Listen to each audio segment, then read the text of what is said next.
कई ऐसे केसेस होते हैं जिसमें अलग अलग पहलुओं से तफ्तीश होती है, अलग अलग इन्वेस्टिगेशन होता है। अभी मैंने आपको डीएनए से लेकर तमाम चीज़ें बताई, बट कई बार कुछ ऐसे केसेस होते हैं जो आंख खोलने वाला काम करते हैं।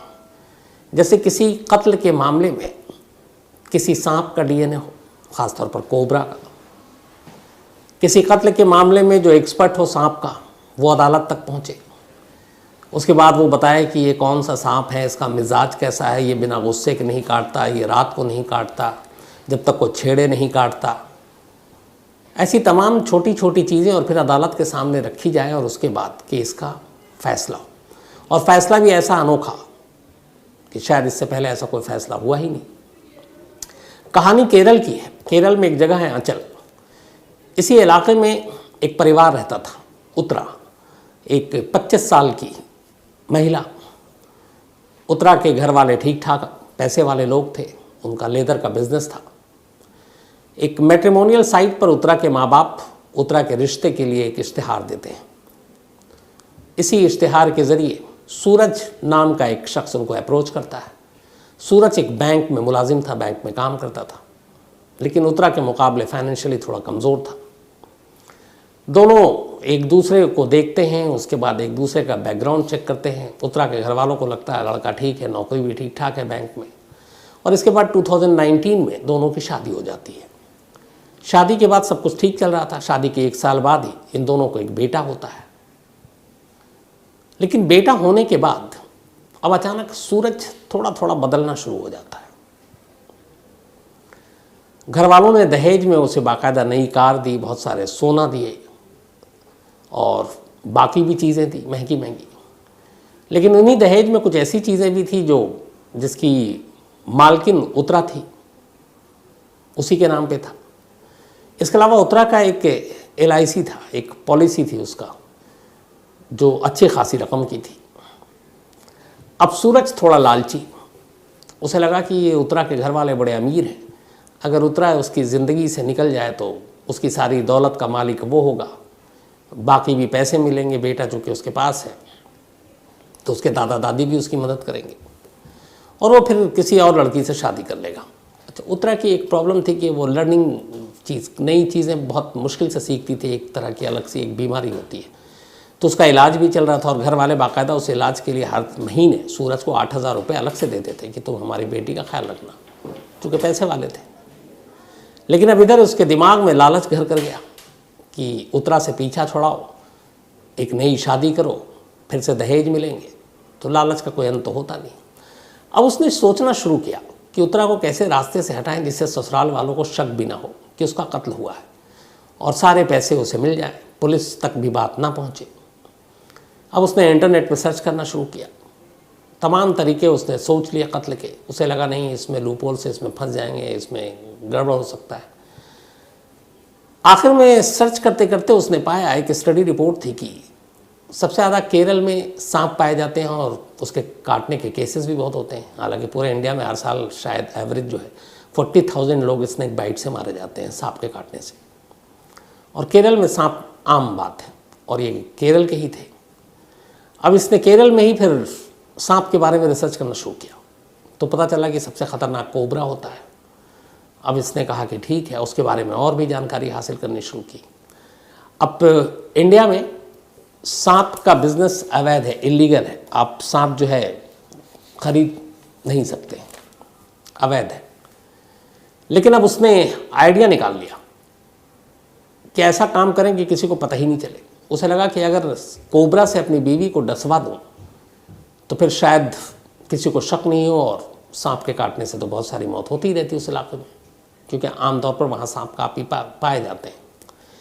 इसी के बाद उसने एक सपेरे से कांटेक्ट किया और उस सपेरे से बात की कि मुझे सांप चाहिए। सुरेश नाम का वो सपेरा, उसने उसको एक सांप दिया, और ये बात है मार्च 2020 की। अब उसने उसको सांप दिया, वो 10,000 रुपये में वो सांप घर लेकर आया, और उसके बाद उसने अपने ही घर के ऊपर के फर्स्ट फ्लोर के कमरे में उस सांप को छोड़ दिया। फिर अपनी बीवी से कहा कि ज़रा मेरा मोबाइल ऊपर रह गया, ले आओ। बीवी भागती है, जाती है, मोबाइल लेने, देख लेती है वो सांप है, तो वो चिल्लाती है। ये आता है, उसके बाद सांप को वहाँ से भगा देता है, तो सांप काटता नहीं है, उत्तरा बच जाती है। लेकिन फिर रात को वो उसी सांप को फिर बाहर फेंका तो था इसने, लेकिन बंद कर दिया था एक जार में। फिर उस सांप को रात को लेकर आता है और कमरे में सो रही उत्तरा के ऊपर छोड़ देता है। पैर में उत्तरा के वो सांप काट लेता है। उत्तरा चिल्लाती है, चीखती है। इसके बाद उसे फ़ौरन अस्पताल ले जाया जाता है। वहाँ 3 सर्जरी होती है। करीब 45 दिन तक वो अस्पताल में एडमिट होती है, लेकिन उसकी जान बच जाती है। अस्पताल से डिस्चार्ज होने के बाद वो अपने मायके पहुँच जाती है। अब वहाँ मायके वाले उसका ख्याल रख रहे थे, और चूँकि वहाँ पे जैसा मैंने बताया कि सांप काटना आम बात है, तो घर वालों को कोई शक भी नहीं हुआ। धीरे धीरे वक्त बीता। इधर सूरज को लगा कि उसकी पहली साजिश तो नाकाम हो गई, सांप के काटने के बावजूद वो बच गई।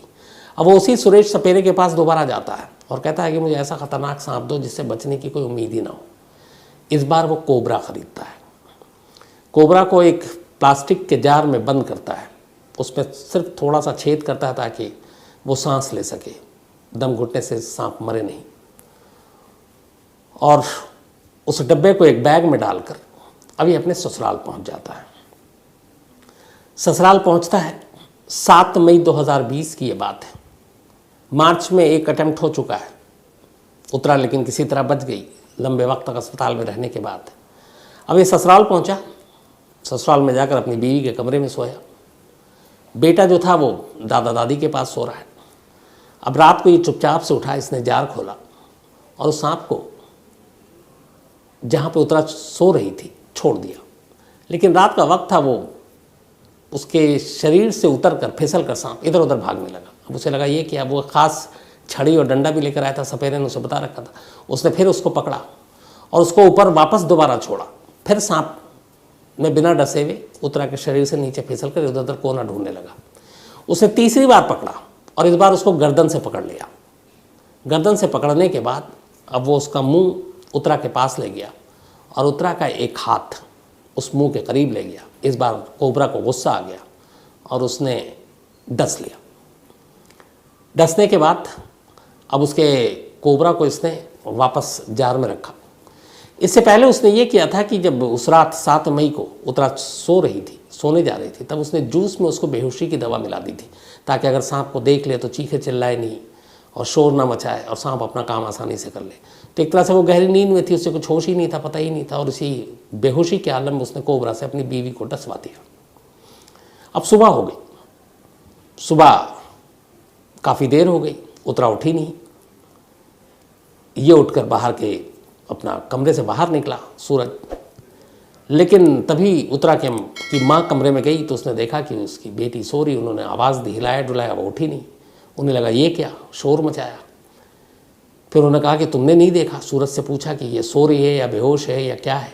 उसने कहा नहीं, मुझे लगा सो रही है, मैंने इसको डिस्टर्ब करना ठीक नहीं समझा क्योंकि अभी तो बीमारी से उठी है। घर वाले भागकर उसको लेकर अस्पताल गए। जब अस्पताल में डॉक्टरों ने देखा तो उन्होंने कहा ये तो मर चुकी है। अब अस्पताल वालों ने देखा तो कि मर चुकी है। उसका बाद उन्होंने बॉडी का कुछ देखा चारों तरफ, तो उन्होंने देखा कि हाथ पे डसने के निशान हैं। इसी के बाद उन्होंने पुलिस को इन्फॉर्म कर दिया, अस्पताल वालों ने। पुलिस की टीम आती है। अब इसके बाद ये होता है कि मामला पुलिस का हो गया है, अननेचुरल डेथ है, सांप के काटने से हुई है, लेकिन क्या कहानी है। तो पोस्टमार्टम होता है और विसरा सबकी जांच होती है। तब जब पोस्टमार्टम हुआ और विसरा की जांच हुई, जो कि सूरज की कहानी में नहीं था कहीं, उसे लगा सांप के डसने से घर में मौत होगी, उसके बाद अंतिम संस्कार कर देंगे। लेकिन यहाँ मामला अस्पताल तक पहुँचा और अस्पताल ने पुलिस को कॉल किया और पुलिस ने अब केस बनाया और अब पोस्टमार्टम और विसरा रिपोर्ट की जाँच हुई। अब जब रिपोर्ट आई तो 2 चीज़ें आई। एक, जहर की वजह से जान गई और ये बेहद ख़तरनाक जहर था, कोबरा के डसने से हुआ। दूसरा, मौत से पहले उत्तरा बेहोश थी। उसके विसरा रिपोर्ट में कुछ ऐसे ड्रग्स मिले जो बेहोशी की दवा की थी। अब सवाल यहाँ पे पुलिस के कान खड़े हुए हैं कि एक तरफ सांप डसता है, दूसरी तरफ उसे बेहोशी की दवा दी गई है, ये कैसे मुमकिन है? अब पुलिस ने जांच की, ससुराल वालों से बातचीत की। अब उस कमरे में और तो कोई था नहीं। अच्छा, इस कहानी के बीच में इधर ये हुआ कि जब पता चला कि वो मर चुकी है, अब घर में सांप को ढूंढना शुरू किया गया। उस सांप को एक जगह पे इसने छुपा के रखा था घर में ही सूरज ने। बाकी जो जूस के गिलास विलास तो धो दिया।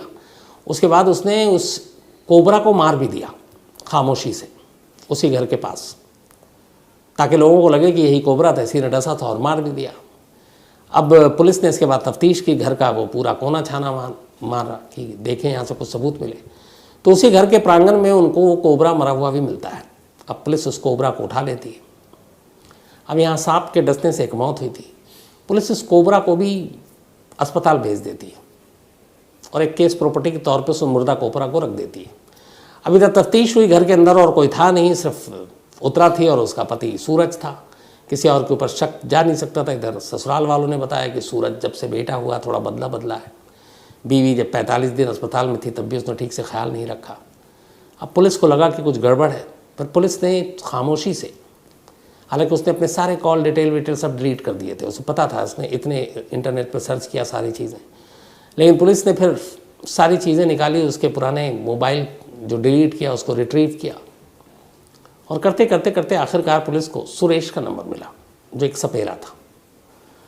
पुलिस ने इसके साथ ही उसके कंप्यूटर के हार्ड डिस्क सारी चीज़ों को खंगालना शुरू किया, तो पता चला कि पिछले 3-4-5 महीने से वो लगातार इंटरनेट पर एक ही चीज़ सर्च कर रहा है और वो है स्नेक बाइट, सांप। तो अब एक शख्स और यूट्यूब पे उसके वीडियो भी देख रहा है अलग अलग। तो पुलिस को लगा कि इस घर में एक मौत सांप के काटने से हुई और एक शख्स लगातार 3-4 महीने से इंटरनेट पर सिर्फ सांप, जहरीले सांप, उनके डसने से कैसे मौत, ये सारी चीज़ों को सर्च कर रहा है और मोबाइल में एक सपेरे का नंबर मिल रहा है। ये सारी चीज़ें इशारा कर रही थी। पुलिस के लिए काफ़ी था। पुलिस ने सूरज को उठाया, पूछताछ की, वो मना करता रहा। अब पुलिस को भी लगा कि वो इनकार तो कर रहा है, कबूल भी नहीं कर रहा है। अब पुलिस को एविडेंस कलेक्ट करने हैं ताकि उसको सज़ा दिलाई जा सके। तो केरल के जो डीजीपी थे उन्होंने मिस्टर लोकनाथ बेहरा, ये शायद पहला केस था, उन्होंने कहा कि जब सारी चीज़ें आई और सूरज मान नहीं रहा और लेकिन कोई इस तरह के पुख्ता एविडेंस उसके ख़िलाफ़ नहीं है, सिर्फ कहानियाँ हैं कि उसने अपनी बीवी को सांप से डसवाया, लेकिन अदालत में कैसे केस खड़ा हो। तो अब सारे जितने सांप के एक्सपर्ट्स थे उनको इकट्ठा किया गया। कोबरा का जो मुर्दा कोबरा बरामद हुआ उसका डीएनए कराया गया। जब वो डीएनए कराया गया तो पता चला कि हाँ, उसी कोबरा ने, उसके जो डसने के निशान थे सेम हूबहू निशान थे और उसी कोबरा की वजह से मौत हुई है उत्तरा की। उधर सुरेश को उठाया जो सपेरा था मोबाइल के ज़रिए, उसने कहा कि हाँ, उसने कोबरा बेचा था और यही कोबरा था जो करीब 15,000 रुपये में ख़रीदा था। अब ये सारी चीज़ें मिल गई। अब ये हुआ कि चलो डीएनए से भी ये साबित हो गया। अब वो जार भी बरामद हो गया जिसमें उसने रखा था, उस पर उंगलियों के निशान मिल गए सूरज के। इसके बाद अब कुछ एक्सपर्ट्स को पकड़ा गया। तो एक्सपर्ट्स ने ये किया कि पहली बार, आमतौर पे कत्ल के मामले में वैसे डमी टेस्ट बहुत होता है, डमी ट्रायल। तो बाकायदा ये जो एक्सपर्ट्स थे इन्होंने एक डमी ट्रायल किया। इन्होंने बेड पर एक डमी लिटाई उत्तरा की उम्र की और उसके बाद वहाँ पे इन्होंने कुछ मांस रखे, मांस के टुकड़े, और एक कोबरा को उस कमरे में छोड़ दिया डमी ट्रायल के तौर पर, बाकायदा सपेरा की मौजूदगी में जो कंट्रोल कर सके। अब जब वो छोड़ा तो वो कोबरा जो है वो, अच्छा टाइम वही रखा जिस वक्त ये हुआ था हादसा, तो वो उस डमी जो बॉडी पड़ी हुई थी उत्तरा की ही जैसी, कोबरा उसके ऊपर गया और नीचे फिसल कर इधर उधर कोबरा ढूंढने लगा। इन्होंने दोबारा किया, वो फिर बिना डसे हुए भागने लगा। तीसरी बार किया तब भी भागने लगा। फिर उस सपेरे ने उसका गर्दन पकड़ लिया और उसके बाद उसको गुस्सा दिलाया। तो जब गुस्सा दिलाया और वो ले गया उस मांस के टुकड़े के पास, तो कोबरा ने इस बार गुस्से में उस मांस के टुकड़े पे अपना डंक मारा और डस लिया। जो एक्सपर्ट ने कोर्ट में बताया था वो ये फिर अदालत में कि कोबरा जब तक कि उसे गुस्सा नहीं आता वो किसी को डसता नहीं है, ये उसकी फितरत है। उसे कोई तंग न करे वो अपने रास्ते से निकल जाता है, लेकिन अगर उसे कोई गुस्सा दिलाए तो फिर वो छोड़ता नहीं। एक्सपर्ट ने फिर इसी डमी ट्रायल की एक और रिपोर्ट दी। उन्होंने कहा कि आमतौर पर कोबरा जो है वो बहुत शांत होता है, ख़ासतौर पर रात को। वो रात को बहुत ही लेज़ी हो जाता है और अमूमन ये देखा गया है कि किसी घर में किसी खिड़की के रास्ते कोबरा दाखिल नहीं होता। अब यहाँ जो ये कहानी थी उत्तरा के साथ वो ये थी कि उसके बेडरूम में खिड़की थी, उस खिड़की के ज़रिए कोबरा है, क्योंकि दरवाजे तो बंद थे, दरवाजे के नीचे इतना गैप भी नहीं था कि वो घुस सके। वो अच्छा खासा तंदुरुस्त कोबरा था। लेकिन यहाँ एक्सपर्ट्स कह रहे थे कि कोबरा एक तो रात को एक्टिव नहीं होता, दूसरा वो खिड़की के रास्ते दाखिल नहीं हो सकता। अब ये सारी चीज़ें कोर्ट के सामने रखी गई। 1000 पन्नों की चार्जशीट दाखिल हुई, सपेरे को बुलाया गया, एक्सपर्ट्स को बुलाया गया, कोबरा के जो डीएनए टेस्ट हुआ था उसकी रिपोर्ट रखी गई, कोबरा के बिहेवियर के ऊपर रखी गई। मतलब एक कत्ल के मामले में एक सांप की पूरी कुंडली, उसका बर्ताव, उसका गुस्सा, उसका काटना, उसका कैसे आना, कैसे जाना, दिन में उसका कैसे रहना, रात को उसका मूड कैसे बदलना, इन सारी बिहेवियर्स के बारे में कोर्ट के सामने ये पुख्ता चीज़ रखी गई। इसके अलावा सपेरे की पूरी गवाही रखी गई। मोटिव था ही था, मोबाइल पे फिर सपेरे का नंबर मिलना, उसके हार्ड डिस्क में, कंप्यूटर पे सर्च करना सांपों के बारे में। इन सारी चीज़ों के बाद अदालत को ये इस बात का यकीन हो गया कि उत्तरा की मौत में किसी और का नहीं बल्कि उसके अपने पति सूरज का हाथ है। उसने एक बार नहीं बल्कि अपनी पत्नी को 2-2 बार सांप से डसवाया ताकि वो उसकी जान ले सके, और सांप से इसलिए डसवाया ताकि कत्ल का शक किसी पे ना हो, क्योंकि सांप का काटना बहुत सारे इलाकों में आम बात है। तो इन चीज़ों को जब अदालत ने माना और उन्हें यकीन हो गया, इसके बाद अदालत ने अभी सितंबर में एक ऐतिहासिक फैसला सुनाया। उन्होंने कहा कि इसने 2 बार सांप से अपनी बीवी को डसवाया था। पहली बार में 44 दिन तक वो अस्पताल में रही लेकिन बच गई, लेकिन अभी वो ठीक भी नहीं हुई थी कि उसने दूसरी बार कोबरा से इस तरीके से किया। ये बहुत ही संगीन जुर्म है और ये सोच बहुत ही वहशियाना है। तो ऐसे शख्स को आज़ाद रहने का कोई हक नहीं है। और इसी के बाद उस केरल की लोकल कोर्ट ने, लोअर कोर्ट ने सूरज को 2 उम्र कैद की सज़ा सुनाई, लाइफ यानी टिल डेथ।